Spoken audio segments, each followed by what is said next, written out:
the chat, Amanda. So if I can monitor it for you. cool, yeah, feel free to shout out anytime. Perfect. Okay, so first I want to just give a disclaimer. Whenever we talk about kind of women physiology, any language used around gender is not meant to exclude, but rather specifically intended to just refer to the effects of the menstrual cycle and the hormonal fluctuations on performance, nutritional needs in order to maximize performance. So it's by no way to confirm gender as being binary in any way. So I want to just throw that disclaimer out there.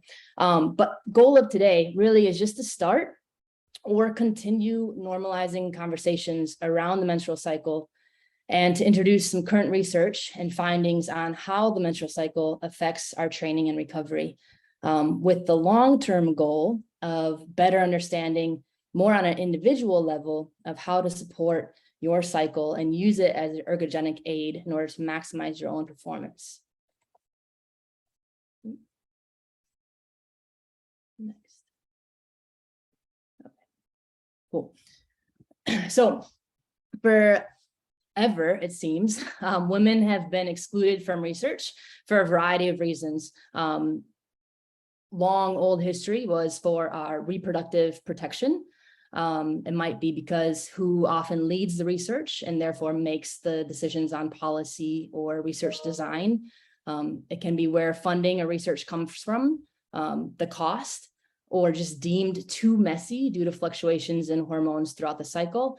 Really just too many variables to consider and track. Those are all of the excuses that we've heard in terms of why women have been left out of research for so long. There's actually only 3% of all sports science has been done specifically on and for women. So therefore, right, most training programs and interventions that you learn about are all based on sports science research done on men. So key takeaway is that we just must discern everything that we learn or have learned to this point and ask the questions, who is this for? Where did it come from? And can it be applied to women? So I love this slide, the knowledge curse, because once you know, you can't unknow. So I'm going to give you a little bit into kind of my journey with this. And it's all about, if only I knew then what I'm just beginning to know now. So let me know if any of these thoughts that I had when I was in my playing days resonate with you, or maybe have resonated with you in the past. So these are some thoughts that I've had in the past. This weight feels hard this week when last week it felt easy. I must be plateauing. I need to work out extra to make more gains and break this plateau. Okay, just give thumbs up if this ever has resonated with you. Okay, so those plateaus. I haven't gotten my period in the last couple of months. I must finally be getting lean and fit enough and reaching that elite level status.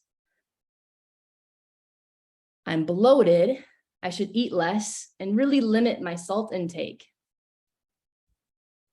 Okay, or another one, I'm tired and fatigued. I must be unfit. I need to do more and train harder. Yeah, cool. So a number of those has resonated with several of you. So I knew literally nothing about my menstrual cycle, just other than that it was a nuisance, right? Let alone knowing how it impacts my training, recovery, and how nutritional needs change throughout the cycle, really until I came across a podcast that was sent to me by one of my players at the time. And my mind was quite blown, and thus started my journey down the rabbit hole. And again, once you know, you can't unknow. So these are just some resources that I go back to very often. And again, on that journey, just literally reading and listening to anything and everything I could find on the cycle and its implications on training and recovery. Again, looking for that 3% of research that is done specifically for women. So that article, Dr. Elliott Sale is one of the head researchers, as well as Dr. Stacy Sims, who's written Roar, that book. Excellent book. Can't recommend it highly enough. She also just came out with another book called Next Level, which is more around training as you reach peri and post menopause. Awesome resource. Period Power, fun book that just gives a lot of insight into the cycle. Maisie Hill is a birth doula and a women's health practitioner. And then there's a couple of pods that are great, numerous podcasts out there, but two that I love, the Period of the Period and the Female Athlete Pod. And then the other two resources that are great, and hopefully you'll either utilize already or will utilize at the end of this talk, is ways to apps to track your cycle. So Wild AI and Fitter Woman are two apps that are great and also have a lot of resources to kind of dig into.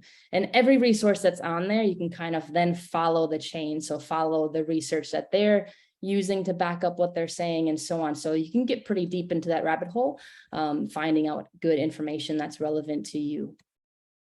So let's get into it. What ways does the menstrual cycle impact health and performance? What do you think? Can you go ahead and type into the chat? And then Amanda, if you don't mind, just shouting out what some of those answers are. So what ways does the cycle impact our health and or performance?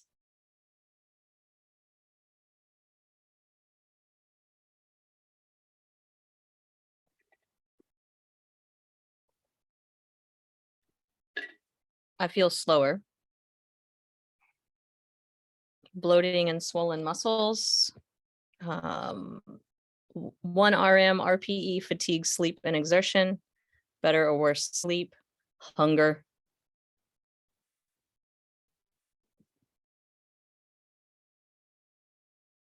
Loose ligaments. Increased strength output.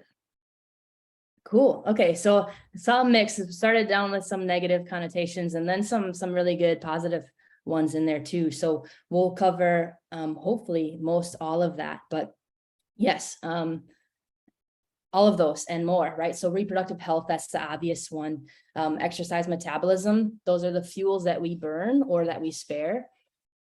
Cardiovascular health, plasma volume levels, that's just the amount of fluid that's in your body. So that affects your hydration status, your sweat rate, your water retention, how will you tolerate heat? Again, all affected by the menstrual cycle.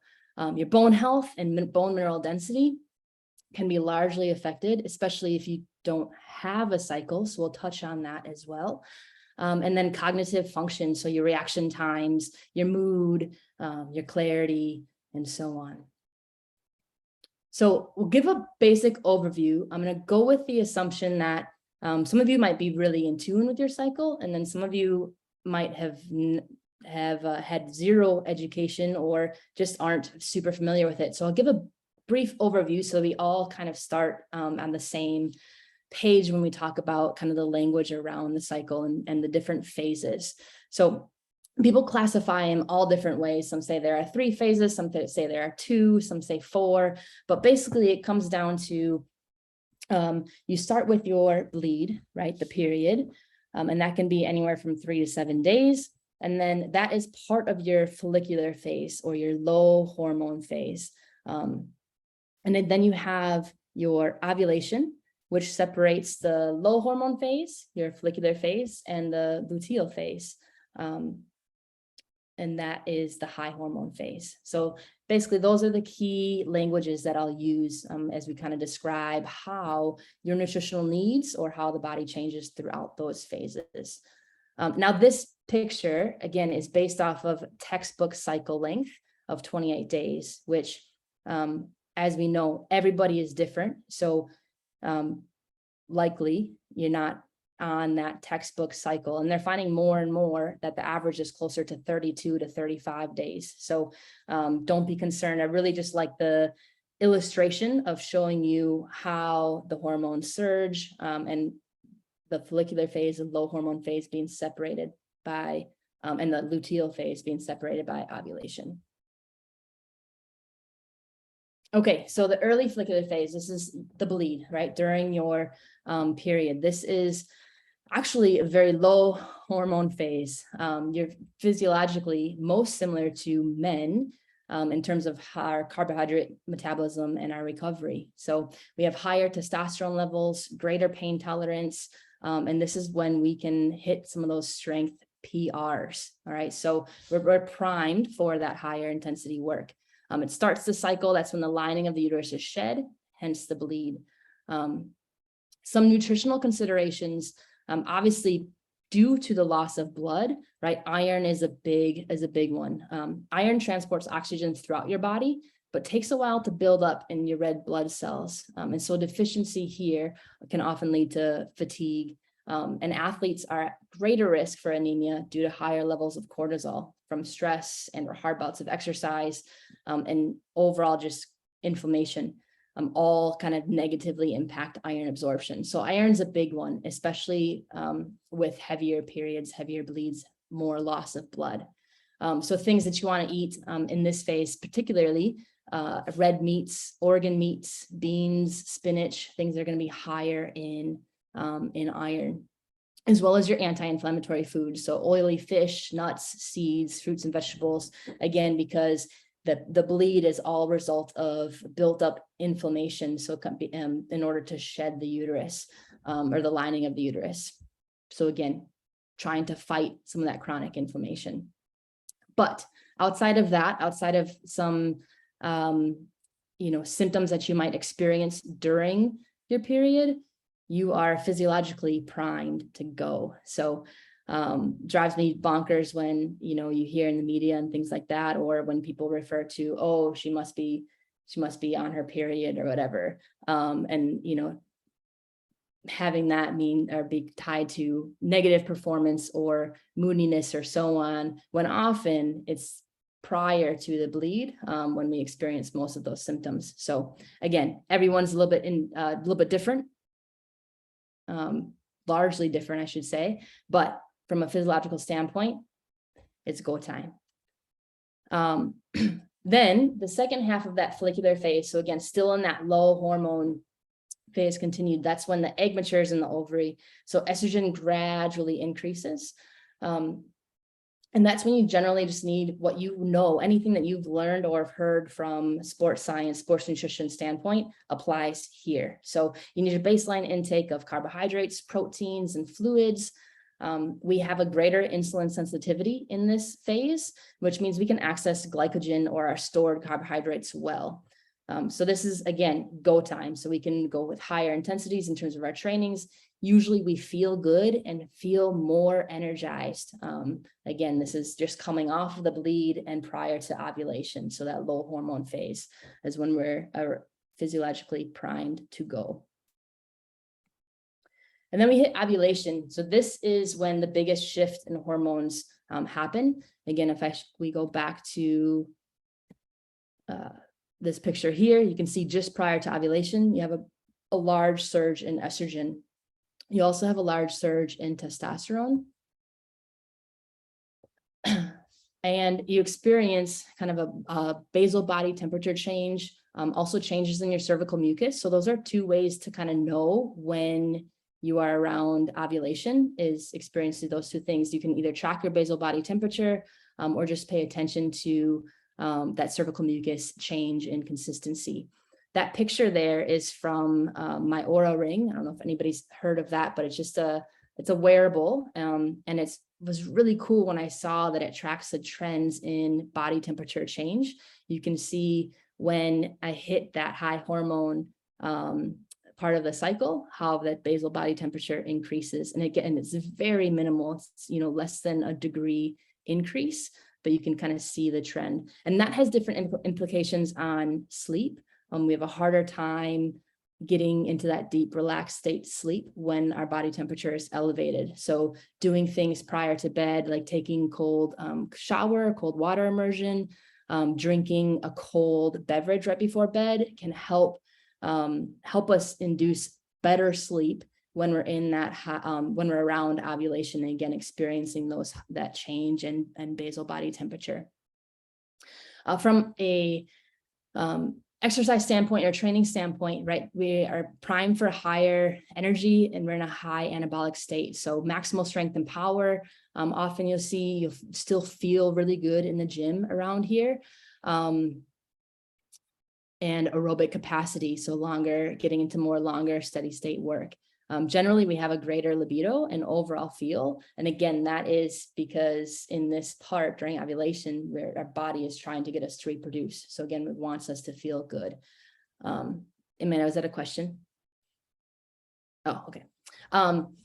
Then I think someone mentioned injury prevention or different, injury considerations around the cycle. And this is kind of often attributed to around ovulation due to the surge in estrogen just prior to ovulation, which causes or can cause some slight increase in joint laxity. So again, you have some shoulder, knee, neck implications there. But really, the scientific proof is limited. So instead, we focus on overall intervention and risk mitigation strategies across training because it should always be a major piece of the programming puzzle. Things we already know that women are more prone to in terms of injury preventions or considerations in general, right? We have a greater Q angle, which means that increases our knee injury risk and can affect that patellar tracking of the knee. We have a greater anterior glenohumeral laxity. So again, greater risk for shoulder subluxations, dislocations, and so on. And then just greater laxity in the ankle joint in general. Again, whether or not it's tied to that increase in estrogen, the science is still out. Hopefully more and more will come to. But anyways, right, we use that risk mitigation within our training anyways and rely on that big piece of our programming puzzle to kind of mitigate those risks. So then we enter in, after ovulation, you're in that high hormone phase. So hormones are generally elevated. That's when the uterus starts to prepare for potential egg implantation. And progesterone should become more dominant. So estrogen starts to steadily decline throughout your high hormone phase, the luteal phase, and progesterone should start taking over. Again, that is that yin and yang relationship within those two hormones. So from a training consideration standpoint, we're primed for longer duration. And that's because we have improved metabolism of fats and amino acids. So we're kind of primed for that higher volume of lower intensity work. At the same time, because of estrogen, we have a decreased carb burning ability, which means we have an increased need for supplementing carbohydrates pre-training, especially if the training that we're about to do is at higher intensities. So say you have to ref a match, right, and you're in your high hormone phase, you'd want to make sure that you give yourself some quick digesting carbohydrates prior to that match, because your body's going to have a harder time pulling from those glycogen stores, the stored carbohydrates. So that's where having it just before can help with that. From other nutritional considerations, we have a greater need, like I just said, for the carbs pre-training, especially with that greater intensity. But also there's some hydration implications too, and we'll talk more specifically about that and why. But in this high hormone phase, it would be beneficial to have a glucose sports drink during trainings of longer durations, and aiming for that 3 to 4% in terms of that concentration. Gatorade, for example, is around 8%. But when it's too concentrated, it just sits in our gut and actually pulls water from your extracellular fluid into the gut to dilute it in order for it to drain. So it's kind of contra, are just doing the opposite of what it's supposed to when we have too high of a concentrated sports drink. So diluting it a bit, adding salt back in. Again, we'll talk more about that. I'll give a recipe as well for a sports drink when we get to the hydration slide in a couple slides here. But having that during this high hormone phase is key. Kind of keep that steady state of carbohydrate intake in, because your body can't pull from those stored glycogen stores. And then post-recovery, super important, because as progesterone increases, progesterone's catabolic. So our recovery needs increase as well. So leucine rich protein as soon as possible after training. Leucine is the amino acid that crosses the blood-brain barrier and helps to slow the effect of central nervous system fatigue. And it's just crucial for recovery, especially in this phase. You might, in this also after ovulation, so in that luteal phase, we become a little bit more susceptible to cravings. So that again is the importance of kind of sustained sources of complex carbohydrates throughout the day to allow for more sustained balance of blood sugar. And then if you ever experience kind of constipation or bloating in this phase, I would focus on eating more cooked, less raw foods in order to help kind of improve digestion there. All right, and then your late luteal phase. This is the roughly 5 to 7 days prior to the bleed. This is when your body is preparing to shed the lining. Again, we have a rapid increase in inflammation, increase in prostaglandins that basically help kind of prepare to shed that lining. And this is when we often have more PMS symptoms, or often associated with PMS symptoms. This is where we want to really focus on nailing down our sleep hygiene habits, and really try not to have any kind of caloric restriction. So if you have lean mass goals and you're trying to improve your lean mass or decrease fat mass, we really want to avoid having any kind of caloric restriction in this late luteal phase, just because it's really hard to get out of that deficit if we do so. So their body just needs so much more in terms of nutrient density, especially in this phase. So some nutritional considerations: we have an increased need for protein and those branched chain amino acids, specifically leucine, again, pre and post training. Okay, so same kind of implications apply from just the late luteal phase, or the luteal phase in general. So increased need in carbohydrates prior to training. Again, this is the ideal time to deload. However, obviously you can't control when matches are scheduled or when you're on, when you need to be on, right? So knowing what you are, what your tendencies are, what symptoms you often experience, you can use some nutritional strategies to kind of combat that, anticipate and combat that, so it doesn't affect you in any negative way when you have to be on in this phase. Again, providing those carbohydrates, those quick digesting carbs right before training or right before the match, will help with that energy needs. And then keeping that low percentage glucose with more electrolytes or salt specifically during the games and during trainings in that time. We have increased need for that starchy carbohydrate post-training, again, just to replenish those stores and just get that high nutrient density in. Omega-3s, magnesium, and zinc can be used together to help reduce symptoms, especially in this time. If you experience symptoms during the bleed or in this phase here, kind of using those supplements prior to this can help kind of reduce the symptoms that you experience. And we have overall higher caloric needs. So again, really trying to avoid that deficit. And if anything else, adding that 100 to 200 calories a day in addition, coming mostly from those carbohydrates, specifically around trainings. Some of those pictures there too. Oysters, if you don't know, are one of the highest foods when it comes to minerals. They're super high also in vitamin B12, zinc, and copper. So all of those have a unique relationship with improving the health of your cycle and improving the balance between estrogen and progesterone.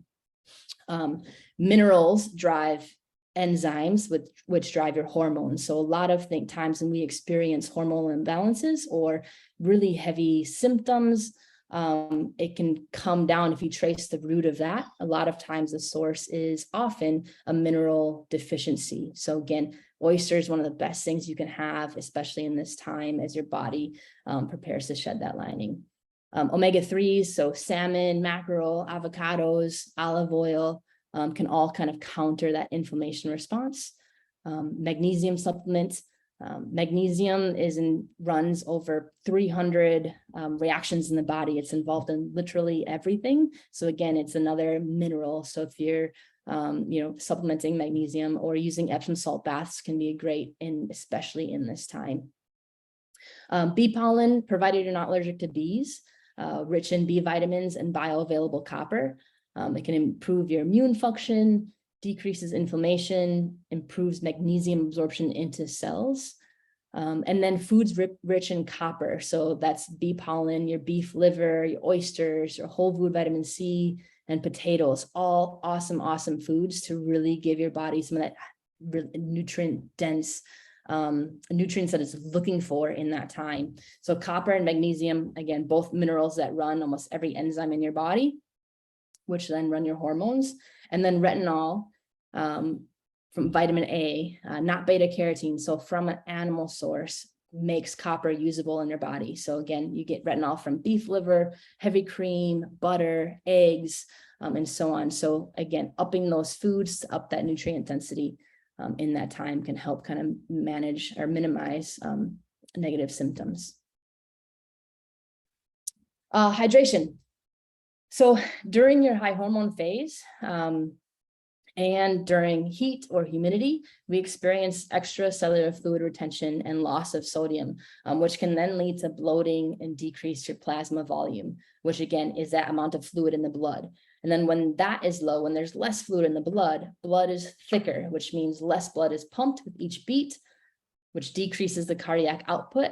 And therefore exercise feels harder, heat feels hotter, and so on. So on top of that, right, when we're in that high hormone phase, we have the increased progesterone, which increases that core body temperature, which we talked about, kind of the implications on sleep, but also has implications on how we deal with heat and altitude and hydration. So it just makes it more difficult to cool ourselves. So what can we do? How can we combat that? Especially in that high hormone phase, and especially in that late luteal phase. Again, when you have to be on, when you have to perform, you can't control your schedule. That is when you can use more functional hydration protocols. So simply adding salt to your water or salting your food, especially if you don't eat out a lot or you cook a lot of your own food, then our general sodium intake might be relatively low. If you eat a lot of processed foods or eat out and so on, then you probably don't need to salt your food because that sodium intake is there. But if you do a lot of cooking and preparation yourself, then adding salt to your food, especially in that high hormone phase.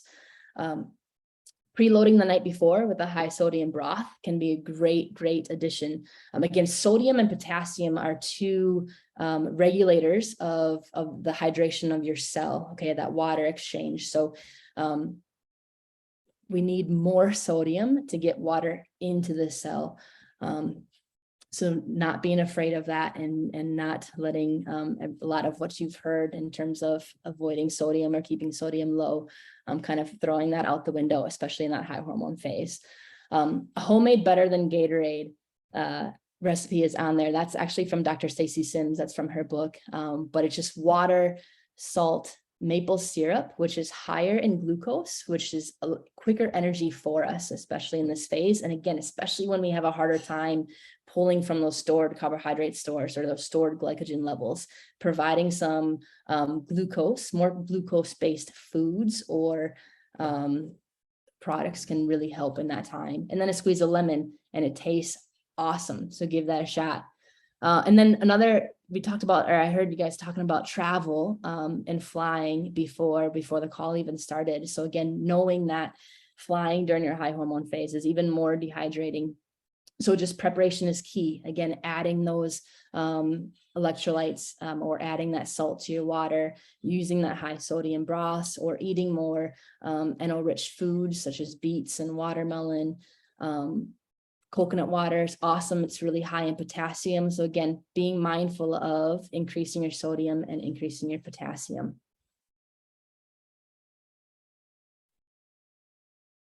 Cramping, if this is something that you experience.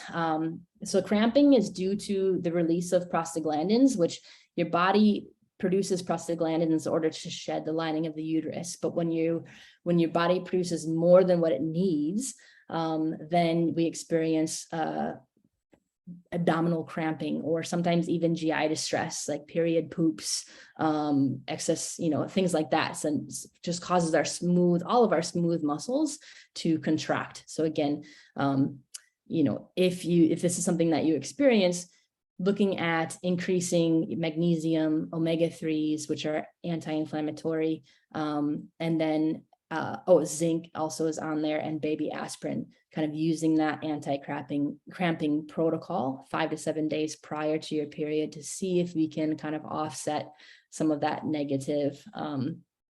Obviously, it's really hard to perform when your body is cramping, so trying to combat that.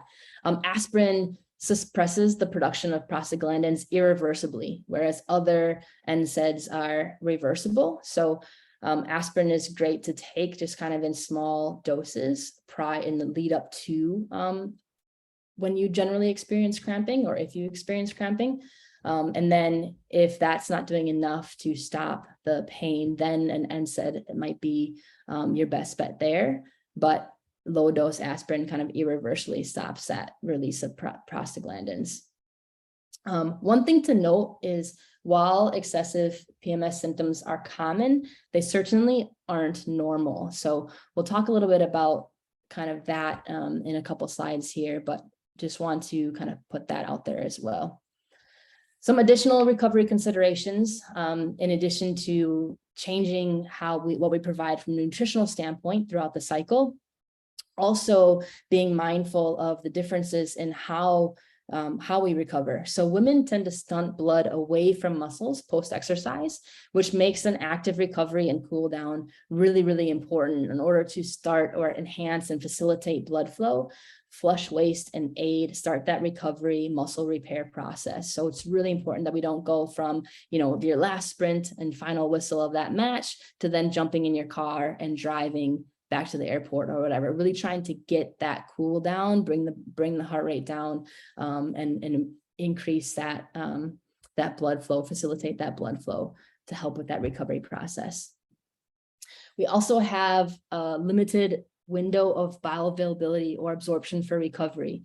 And that is where your protein especially is super, super important within 30 minutes of finishing your activity. And looking of upwards of 30 grams of protein and roughly kind of 10 grams of carbohydrates. Again, protein being super, super important because the post-exercise protein kind of stops or stunts that catabolic state, which is induced with exercise, so that breakdown state. We increase the amino acid pool to signal to the brain and the muscle that we're in that reparation phase. And then ingesting protein then kind of opens up the carbohydrate window for up to 2 hours. So basically just buys us time to get that next meal in. So protein, super, super important. And then a little bit of carbohydrates buys us time to basically increase that window so we can then have a meal where we're replenishing the glycogen stores and protein and everything else, fats and all that good stuff. Progesterone is catabolic. So we talked about that when in that high hormone phase, when progesterone kind of takes over. So it kind of stimulates that muscle breakdown. So making all of your recovery strategies even more important when you're in that high hormone phase. Compression can also help, again, inducing that blood flow. So compression garments are great, also great for travel. And then there's always the controversy of ice baths, to ice bath or not to ice bath, right? Kind of depends on your goal and your performance window. So if you're in more of kind of a pre-season, or you're really trying to focus on building and not necessarily performance, then I wouldn't ice bath, because we kind of want that increase in inflammation response in order to kind of stimulate the adaptations that you're going for. However, if you're in more of that performance and you need to, you need to perform, and you want to, or you have a quick turnaround. So say you're doing a match one day and another match the other day, or sevens tournament over the weekend, then ice baths can be great because again, it's just going to stunt and halt that inflammation response and induce that that recovery. Also, ice baths or cold water immersion can also be great in that high hormone phase when our body temperature is elevated. So again, especially if you have a late night game or you're training after work, and again, we're increasing your body temperature on top of already being increased, that's going to have negative implications on your sleep, getting into that deep sleep regenerative state. So using cold water immersion prior to bed or post training can help kind of cool down that core body temperature. It doesn't have to be an ice bath. It can just be a cold shower, and ending on that, really with the focus of getting good sleep, because that is when your body repairs and regenerates. All right, almost done here, and then we'll open it up. Hormonal contraceptives, can't talk about menstrual cycle without talking about these. And just a few points that I want to note on this is, know if you're taking hormonal contraceptives or birth control, know why and know the implications, both short-term and long-term. So advocate for yourself from your health practitioner, and be wary if your doctor ever tells you to or prescribes you to birth control in order to regulate your cycle, because that is one thing that it does not do. Your natural hormones are endogenous, your body produces them. Oral contraceptives are exogenous, so it's little micro doses of synthetic hormones. So basically it down regulates and completely suppresses your natural production of estrogen and progesterone. And the bleed that you experience during that placebo week is a withdrawal bleed. It is not a period. So just making sure that there's no confusion around what is happening to your body, and then the implications of that. So again, we just need to be informed. And there's so many different choices out there. And so just making sure that you're advocating for yourself and knowing what you're putting into your body and why, and what those short-term from a kind of that steady state chronic inflammation standpoint implications are, and what those long-term implications might be. And the biggest thing I think with that is it can potentially give false indication of your good endocrine and metabolic health, because you don't get that monthly report card, that monthly cycle.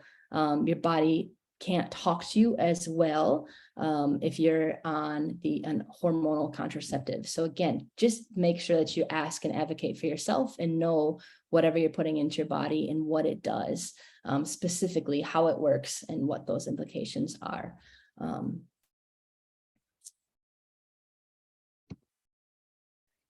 So tracking. So lots of different ways to track your cycle. You have direct versus indirect. Direct would be taking blood, urine, saliva, or ultrasounds, expensive and invasive, right? And then there's indirect, which is measuring your basal body temperature, using ovulation test kits, or the changes in cervical mucus, or app-based questionnaires, which can be phenomenal. The apps cannot exclude certain menstrual dysfunctions, such as anovulation, so bleeding without ovulation, or luteal phase defects, like if you have a short duration or insufficient progesterone.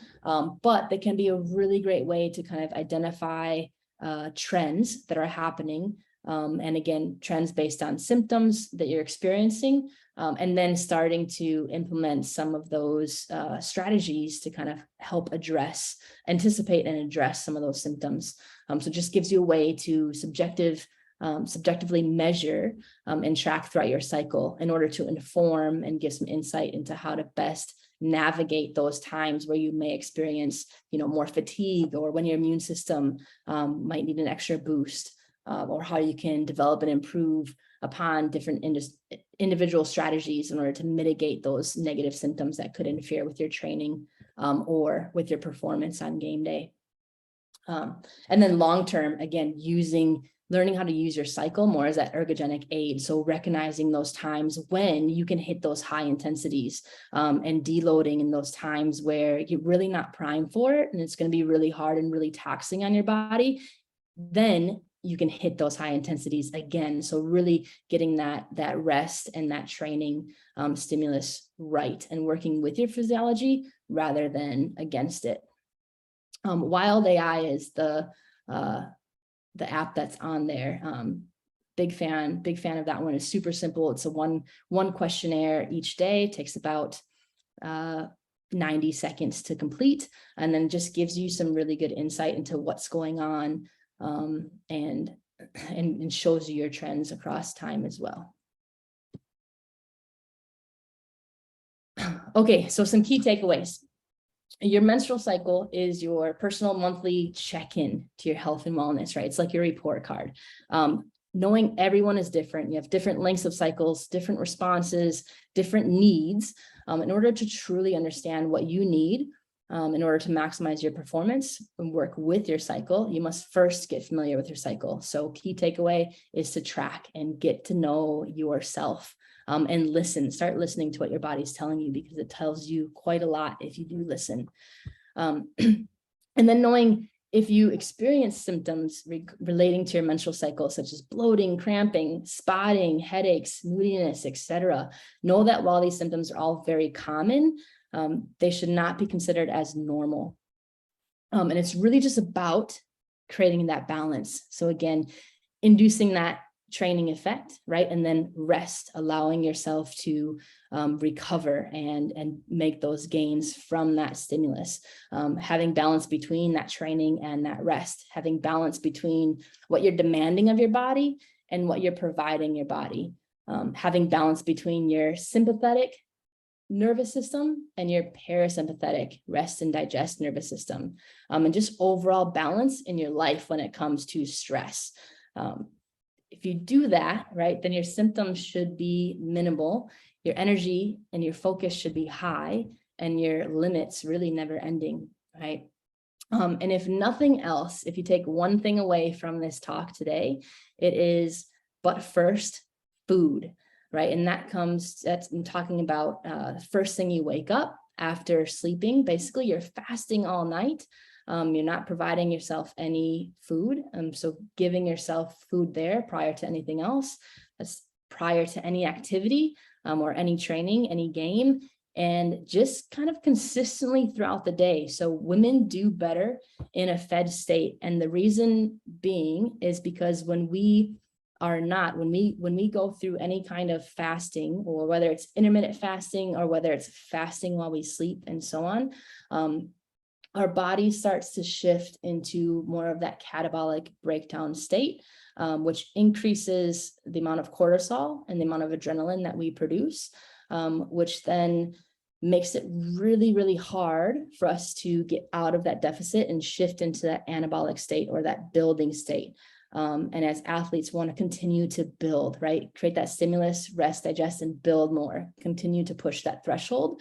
But if we are in a chronic kind of state of high cortisol, high alert, high stress, which is what our body is in when we aren't giving it adequate fueling in terms of timing, or when we work out and do purposefully increase that cortisol and that stress and that adrenaline prior to being fed, right? Then we induce that stress response even more. It's just really hard to come out of that deficit. So we are quite opposite from men in terms of how well we do in a fasted state. And it comes down to kind of that basic physiology that when we're not giving ourselves that food or that fuel, our brain starts down regulating. So it starts slowing everything down because it's deeming the environment that we're creating in our body not fit for reproduction. So it starts to down regulate all of your hormones, down regulate your enzymes, down regulate your thyroid, metabolism, etc. You name it, all starts to slow down because we're in a state of famine. All right. Whereas on the contrary, our male counterparts, when they are in that fasted state, the body perceives this as a time of war. So testosterone, all these other hormones to prepare for war go up. And so that's when you see men tend to do really, really well with things like protocols like intermittent fasting and so on, whereas women will quickly plateau and then really struggle because we just do so much better in that fed state.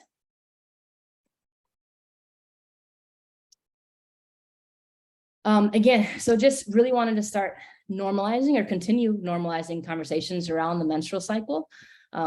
Research continue to remain inconclusive on the exact effects of the cycle on performance and training, largely because of poor methodologies and low sample sizes, but we're getting there, right? And so again, when we know, we can't unknow. So there may never be a blueprint to direct training and performance, because again, everybody is so different, which is why there's such a great need for a more personalized approach, so that you can work without assumptions and instead tuning into your own body, giving yourself what it needs, listening to what it needs, and implementing some different nutritional or training strategies to start working and using your cycle as that ergogenic aid and maximizing your performance and recovery. And that, let's see if I can exit out of this and take some questions.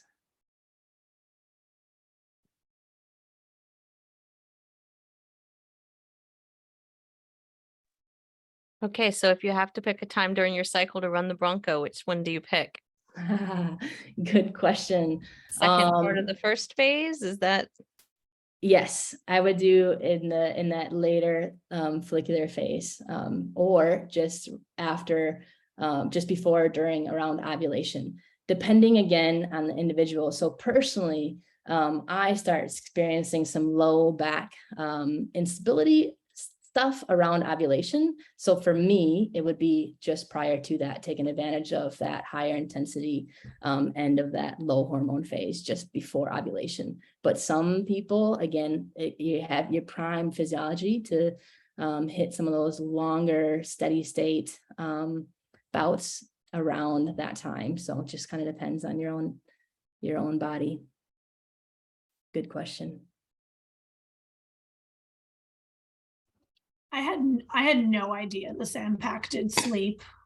Like, that's shocking to me.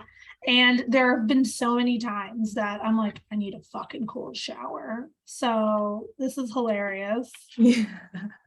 Yeah, you and me both. It's been quite a journey, a fun one. Really getting to know, kind of all of those different effects, because it's real. And really, in knowing can give you that grace for when you're experiencing different things directly related to your cycle, right? And not saying like, oh, not having your mind automatically go to, negative things, or I need to do more, or I'm not doing enough. Or like, no, maybe I just need to back off and listen to my body, or, take that cold shower, or take a bath. Maybe I need to skip this workout because I need to give myself that rest. And in doing so, I know I'll be more primed to hit harder and higher next week. So really just giving yourself that grace and giving yourself more understanding of those whys you might be feeling like this. And then, getting a little bit scientific and trying some of those nutritional strategies and the timing and playing around with things and kind of using yourself as, finding what works best for you and your physiology. I think as I was listening, I just saw it more as like, how can I game my body so I'm not like inhibited? But if it's this time of the month, then I can optimize this. If it's this time of the month, I can do this. So I can, the cold shower thing, 100%. I had cold sweats all before, like it's real life. So how can I game it? How can I eat right? How can I work out the right way so I'm not letting it be a hindrance and like using my body to, do what it can do. So that was awesome. It was great. Yeah, I love that. And that is so important, I think, especially in how we talk about the period and menstrual cycle and framing it that way, right? Like gaming your body, or really we have, it's like a superpower, right? Because we have such good insight every single month into how well we are feeding our body, how well we are giving it what it needs in order to, go after the demands that we're throwing at it. So really tuning into that, right? And really learning how to game so that you can maximize those adaptations and maximize your training and so on, and really use it as a superpower that it really is, and not as an excuse, or, you know, not always tied to those negative connotations, and knowing that a lot of that negativity are ways that our body is trying to talk and communicate to us. So can we tap into that, and can we shift that a bit? Love that.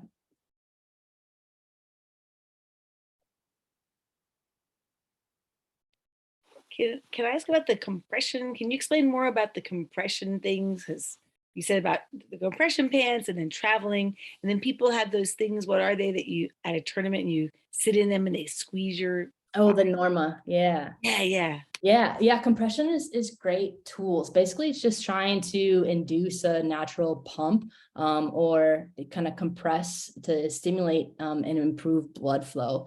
And blood flow is what helps induce recovery, because you're able to kind of clear out wasteful product. And that is how we kind of recover. So in things like Norma, compression tights, and so on, all great for post-training.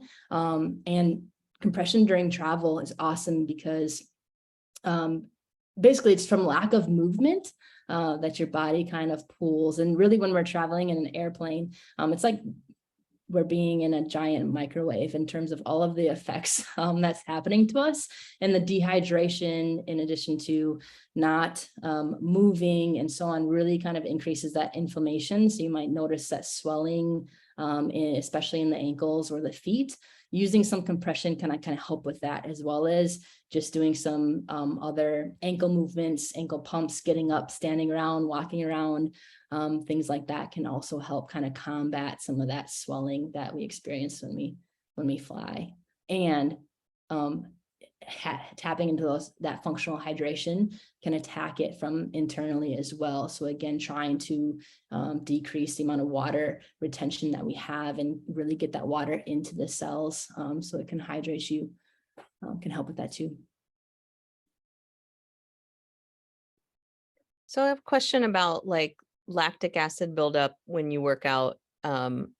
Is there a time of the month where that is worse? Is soreness related to your cycle at all hormonally, or is that just like, yeah, you just lifted heavier this week than you did last week? Yeah, that's a great question. And actually, lactic acid buildup isn't correlated with soreness, one.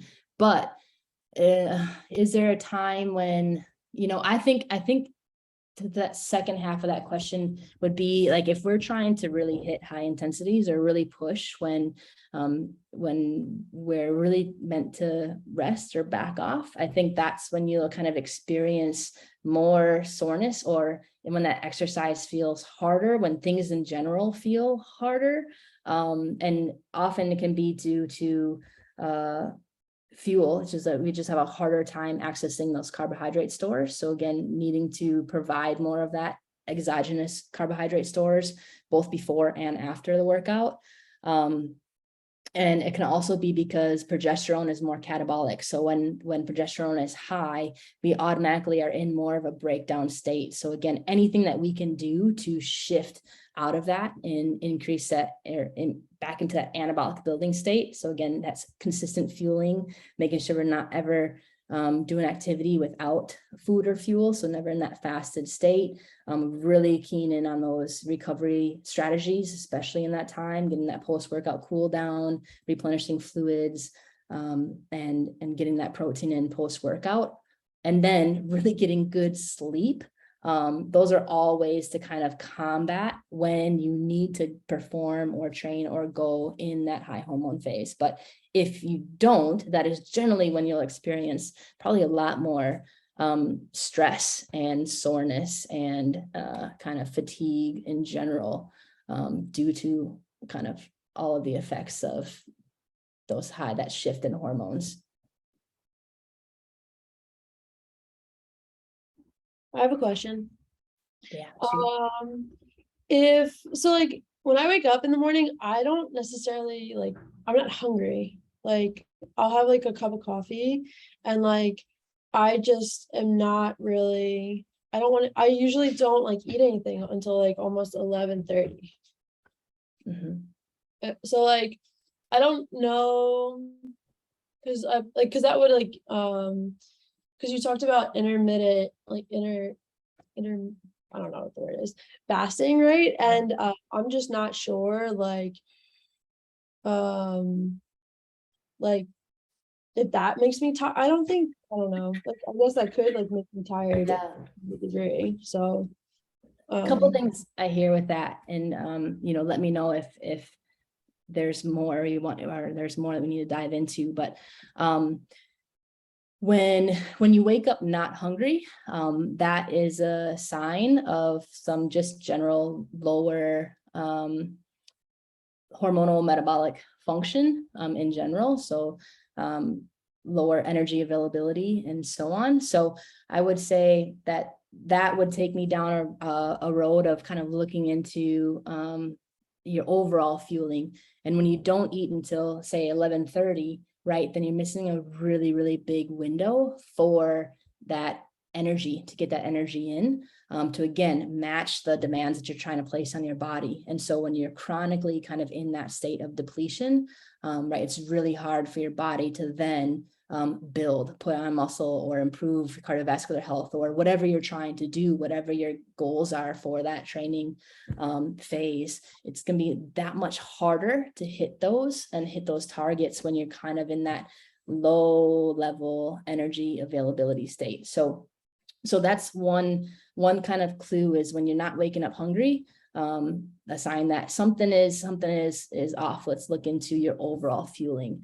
And then it doesn't have to be a big sit down meal, right? So it can be as simple as half a banana. It can be as simple as, a piece of toast with butter and honey, or it can be as simple as, a glass of milk. It doesn't have to be a big feeding or feast. It can just be something just to break that fast and get that blood sugar back into your system, to kind of signal to the brain, oh, we're good, let's keep on rolling, let's keep on trucking, right? But doing that especially before coffee, because coffee, again, as a stimulant, is just going to increase that cortisol, increase that stress, increase the adrenaline when it's already kind of on the upward spike after you wake up and not having food within 30 minutes.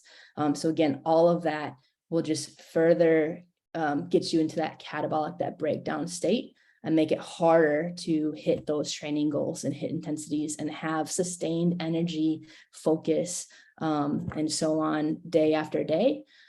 So try just implementing, right? It doesn't have to go from 0 to 60, but try implementing, something that you can eat or just get in before anything else within 30 minutes of waking, and see if over time that actually increases your appetite in the morning. So you should wake up feeling hungry. You should poop every day and you should wake up feeling hungry. Cool. So then for that, like how much, like from, if we're going to be tracking, I mean, like we're talking about tracking like our menstrual cycle, right? But then also, like, should we also be tracking like how much calories we're consuming, or are we not worried about calories at all here? Just kind of like what we should be eating. That's a great question.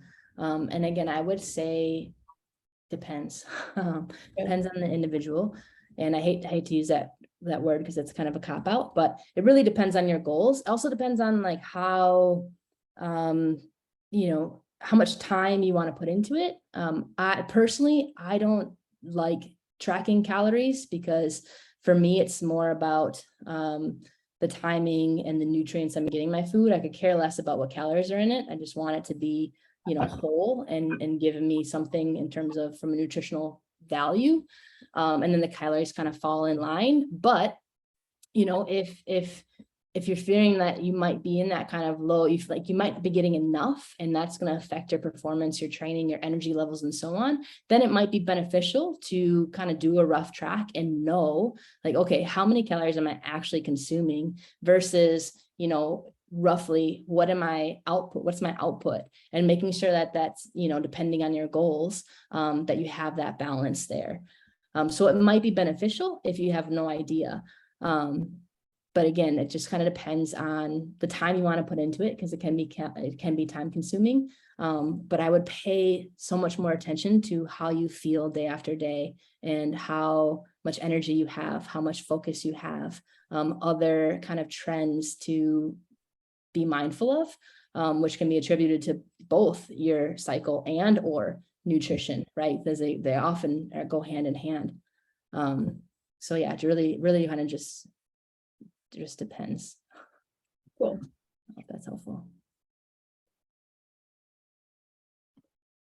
So I'd never heard before about like men doing super well with fasting and women needing to be fed, but it makes a lot of sense based on my complete failures with fasting before. But it sort of threw into doubt like every training plan I've ever received from, like, especially on like the high performance 7 stuff, about like, here's what an ideal game day looks like eating wise, because there's more men than women, so I'm guessing it was probably made with men in mind. Could you describe like what the ideal day timing of food would be like for women on a game day, especially if you have games the next day? Yeah. So a few things, to variables to kind of that factor into that, right? So is it 7s or is it 15s? And then again, what's that turnaround time? So if it's one day and then into the next, and then kind of just generally wanting to making sure that you're both having food both before and after each game. And again, depending on that turnaround time. So if it's 7s and you have, depending on your window between games and depending on how well you digest food. I know some people that can eat a full meal within 30 minutes and go out there and perform, and some people need 3 hours, right? So everyone's very different in terms of that window, but playing around with that and making sure that you're getting at least something, even if it is that low percentage glucose drink or that homemade Gatorade. So at least you're getting some glucose into your system and getting that quick tap in carbohydrate source. And then getting protein before every activity should be a key focus. And that's going to extend your window a little bit more and give you a little bit longer, more room to play with in terms of when you eat your meals based on the timing of the games. And then another myth that comes to mind, or another thing that comes to mind when it talks about like fueling for games or performances, is that carb loading. Again, something that we have a harder time doing, especially that night before. So for us, unless you're in that window of that low hormone follicular phase, after the bleed, before ovulation, awesome. Then yeah, load up on your carbs the night before, and you're probably going to be able to utilize those pretty well. But anytime outside of that, 7-day window or whatever, then it's more about consistently building up your stores, like the 5 to 7 days prior to that event. So again, increasing your calories, maybe 100, 200 calories, coming more from those complex carbohydrates in the days in the lead up to that event, so you can have greater stores in general, and then getting that quick carbohydrates both before and protein, especially after. And then using your functional hydration to get that steady state of kind of glucose, and then your salt, your kind of those electrolytes as well. And getting good sleep, right? That good sleep in those couple of nights before that performance, and good sleep prior to, especially if you have a quick turnaround, using the ice bath, getting that body temperature to go down, controlling your light environment, and getting good deep sleep, because your body will then regenerate better.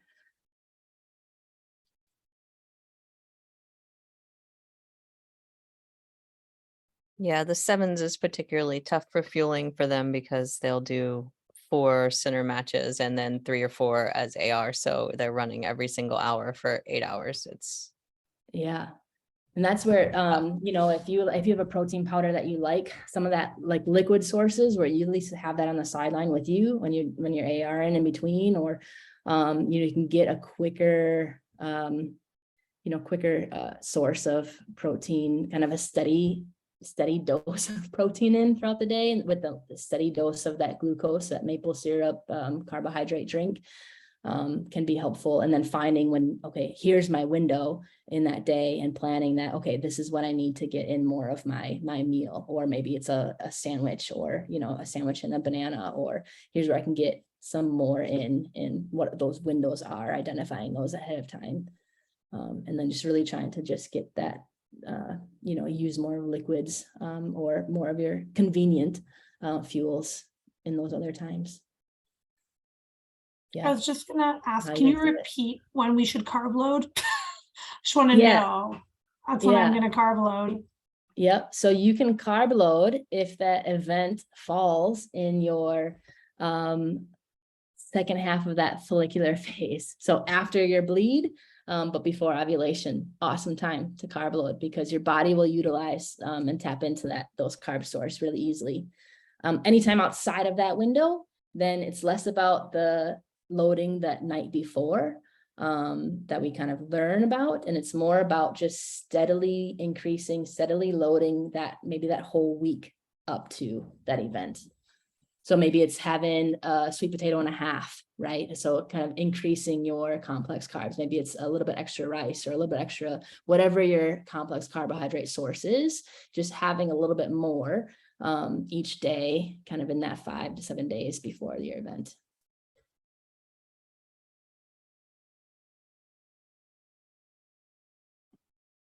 Awesome. I've used Fitter Women before. I downloaded it after the soccer World Cup, where there was like a news article about it, because they used it for the USA team. And they have like super useful recipes and advice on which exercises to do. So I would highly recommend that one. Yeah, love it. Yeah, Dawn Scott worked with the women's soccer team, and the makers of Fitter Women, which is, they also run the Female Athlete Pod. So That's awesome. yeah, good resources. Wild AI, the other app, does the same. They also do different like fueling recommendations, and yeah, those two are the top apps for sure in terms of the resources that they provide.